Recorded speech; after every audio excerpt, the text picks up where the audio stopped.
noite. Está começando mais um programa Mais Saúde, aqui pela TV Campos de Minas. Nosso convidado de hoje é o Rafael Lawrence. Ele é psicólogo e vai falar um pouquinho pra gente sobre ansiedade. Boa noite, Rafael. Muito obrigada por sua participação. Seja bem-vindo. Boa noite. Eu que agradeço. É um prazer enorme estar aqui. Vamos falar um pouquinho sobre ansiedade, Rafael? O que é ansiedade? Então, antes mesmo da gente falar sobre o que é a ansiedade, é importante que a gente perpasse um pouco sobre o que são as emoções, né? Nós seres humanos, nós temos emoções que nós chamamos de emoções básicas, né? Eu poderia dar como exemplo a alegria, a tristeza, o nojo, a raiva. Todas essas emoções são consideradas emoções básicas. E elas têm uma função no nosso corpo, adaptativa, até para a nossa sobrevivência, né? Eu vou dar um exemplo, por exemplo, do nojo, né? É uma emoção que nos ajuda a nos manter afastado de alguma coisa que pareça que cause algum dano à nossa saúde. A raiva, por exemplo, ela pode nos ajudar em momentos que precisamos entrar em combate ou superar algum obstáculo, né? Então, as emoções, elas têm uma função, né? A própria tristeza também, a gente acha que não, mas ela é quem nos indica que algo está errado ao nosso redor, né? A gente precisa modificar alguma coisa. Então, a tristeza também é importante. E a ansiedade, ela está ligada a uma dessas emoções básicas, que seria o medo, né? O medo, ele causa em nosso corpo algumas reações, visando que a gente se prepare para fugir ou para lutar, porque ele nos mostra que estamos diante de uma situação perigosa, né? Então, para o nosso corpo ficar pronto para fugir, para lutar, o nosso batimento cardíaco se acelera, a nossa respiração se torna mais rápida, algumas reações fisiológicas acontecem. O suor, as mãos geladas, mão gelada, aquela sensação de embrulho no estômago. Uma borboletinha no estômago que a gente quê? brinca. Isso, porque a gente está pronto para correr ou para lutar, para nos proteger. E a ansiedade, ela seria justamente esse medo de um evento futuro, de um evento que ainda não aconteceu. Então você está numa situação em que ainda não há um perigo iminente, não há uma ameaça, mas o seu corpo já começa a interpretar isso e ele começa a ter essas reações fisiológicas. Então seu coração acelera, né? Sua mente fica meio turva, você sua, né? Então, ansiedade seria isso, o medo de algo futuro que ainda, né, não aconteceu. Por exemplo, fazer uma apresentação para muitas pessoas, isso pode causar ansiedade? Sim, com certeza. Fazer uma prova, um exame, um teste, tudo isso gera ansiedade? Sim, com certeza isso gera ansiedade e são situações que a gente pode exemplificar como situações onde não há um perigo, um risco de vida iminente, né?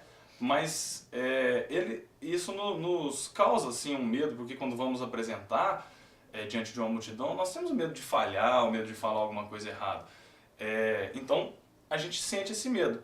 Mas essa ansiedade, ela pode nos ajudar a ser funcional, né? Nós podemos estar usando esse medo, essa ansiedade, para nos preparar melhor, para a gente estar mais tranquilo na hora de apresentar, usar esse sentimento para que estejamos cada vez mais preparados para essas situações. Então nós podemos dizer que a ansiedade tem níveis? Por exemplo, tem pessoas que têm ela mais elevada, que tem que fazer um tratamento específico, e todo mundo sofre de ansiedade dentro de uma normalidade. Existe isso, Rafael? Sim, existe isso. Na verdade, como eu disse, a ansiedade ela vem do medo, que é uma das nossas emoções básicas. Todos nós sentimos medo, todos nós sentimos ansiedade, e a própria ansiedade ela é funcional, ela nos ajuda, ela nos prepara. Algumas pessoas, elas têm alguns níveis de ansiedade mais elevados e tornam-se disfuncionais. A partir do momento que essa ansiedade impede com que a pessoa desempenhe alguma situação, algum comportamento que poderia ser considerado normal, né, para algumas pessoas ou outras, mas ela não consegue fazer de maneira alguma porque a ansiedade impede, né? Então aí já passa a ser disfuncional. Então quais são os sintomas de uma pessoa que tem ansiedade elevada? Então, além desses sintomas físicos, né, que eu citei, do coração batendo mais forte, da respiração, né, a pessoa ela fica com aquela sensação de medo, de que algo ao seu redor está para acontecer, uma ameaça, né?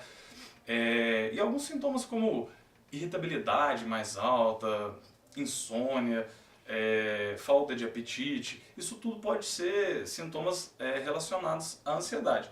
E por que é importante a gente conhecer esses sintomas da ansiedade?